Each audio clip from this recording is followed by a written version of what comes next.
Hello everyone, welcome or welcome back to my channel. How are you guys doing today? I hope you guys are doing well. So in this video, we'll be talking about divorce regrets, and a lot of people have come out to say their regret or what they regret about divorcing their partners. And it's just so sad when two people who was once in love, at the end of the day, they become total strangers to each other.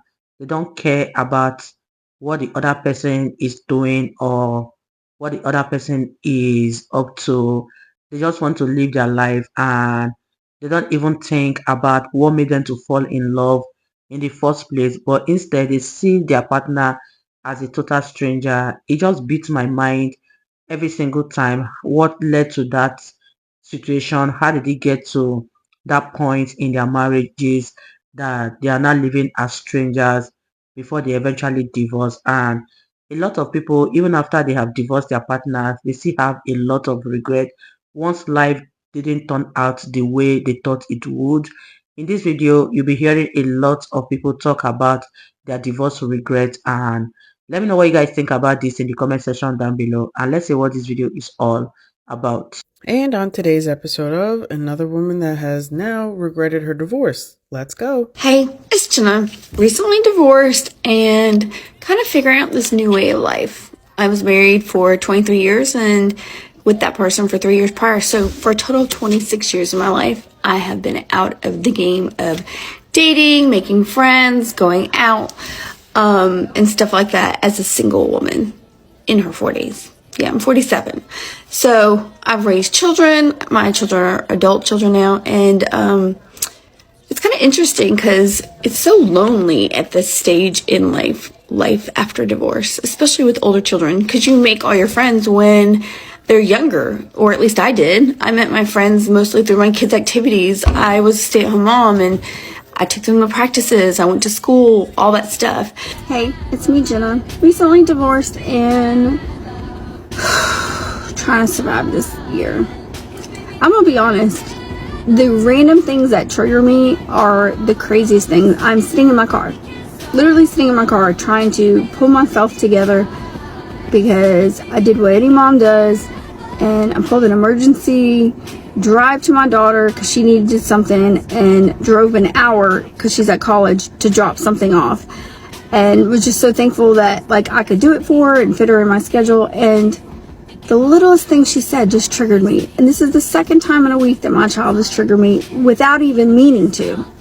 So we're getting ready to leave, and she's like, well, I'll be home because I'm going to be at the Clemson Notre Dame game because Dad's going to take us all.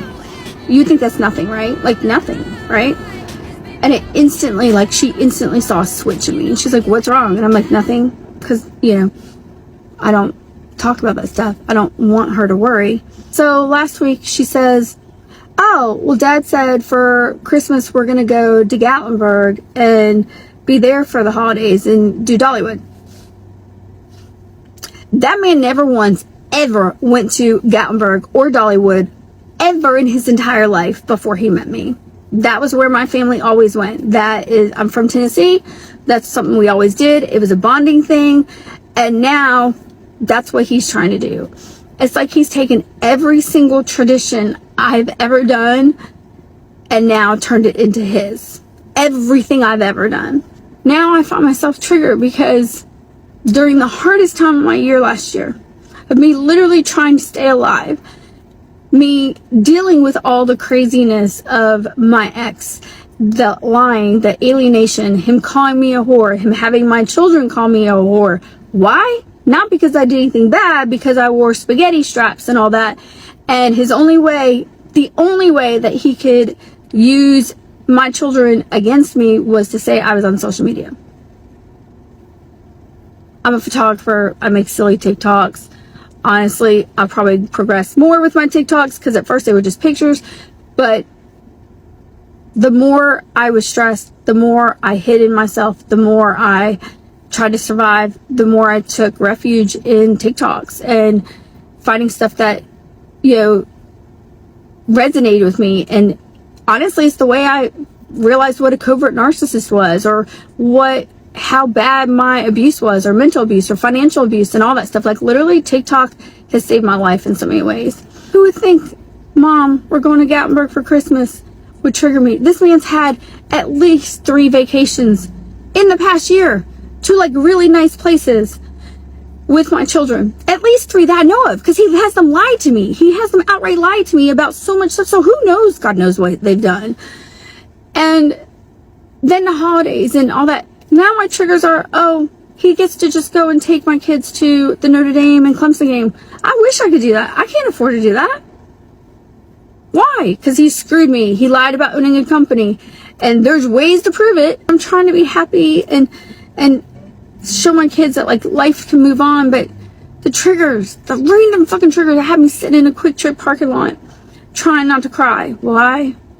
Because my ex has so much money. He makes more than $18,000 a month easily, or at least he did. He made almost $1 million the year before we divorced and then lied about it. He has all the money at his fingertips to do whatever he wants, to buy my children, take them on trips, take them on vacations. Why I literally have the bare minimum to pay my bills, on top of trying to restart a career because it was a hobby, because I was a stay-at-home mom. And now I sit here with the triggers. A fucking trigger because he's going to the Clemson Notre Dame game with my kids. I can't just randomly afford that. Hell, I can't even get them all in the same room at the same time. So I sit here. And I'm going to get through this trigger. I'm going to suck it up, buttercup. So let's just be real and here. I'll move on. But it's not fair. Like, it's not fair. I'm that pissed. lifestyle that man was able to give you. That's really all it is. Now, on to part 2. When my girls were young, I got a divorce, and I was actually chatting with a girlfriend about the experience last night and my regrets of not being able to give my girls that stable, perfect family life that everybody dreams about. And there were a lot of things I did wrong, but one of the things I did right was I manned up, and I got my shit together, and I worked my tail off, and I dedicated my life to those girls and moved them from country to country until we found our stability. We spent a lot of time with my friends, both male and female, people that I trusted, people that I wanted them to look up to, and most of them are still in their lives today. While I know they probably felt pain and maybe still do feel pain over their parents no longer being together, I hope that those dance parties in the living room, the walks to school, the solo trips together, the opening gifts on their birthday, specially picked out for them by mom, them watching me work and be independent and struggle and do all the things that moms need to do in order to survive. I hope all of those experiences far outweigh any pain that they may have felt. So to all those single moms out there, remember that your strength and your tenacity will far outweigh any pain that may linger in regards to your failed relationship. You've totally got this.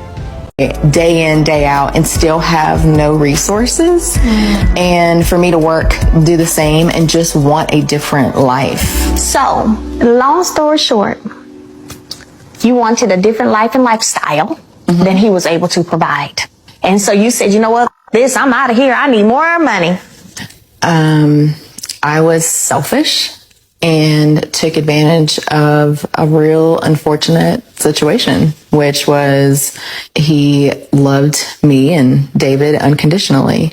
Every time we saw each other, like, you knew that was your soulmate, right? Wow, so he was your soulmate? He just loved you. He really did. And you broke his heart.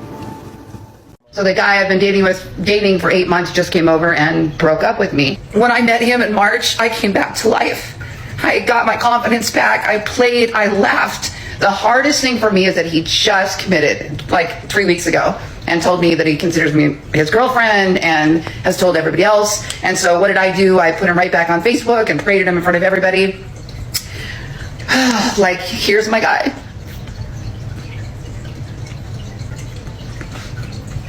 So, as much as I know it's the right thing, like, my mind knows it's the right thing, My heart hurts. Let's answer this question. Can I ask, how do you think it got to that point, if you don't mind answering? She's referring to the video I made where I talk about my husband of 25 years sitting me down and telling me at a Mexican restaurant that he was only in our marriage for our daughter, essentially saying he didn't love me anymore, which I therefore left and started over again with our daughter. So how did it get to that point? You know, it's very interesting that you ask this, because I've been making videos about older women dating younger men, and it's funny because I think that age actually did hurt us in our marriage. I was 21 and he was 31 when we got together. I had a 2-month-old baby, and he had a couple kids actually from a previous marriage, and I was still living with my parents. It was very much, even though neither one of us had anything, neither of us had any money, we didn't have literally anything, that part was very equal.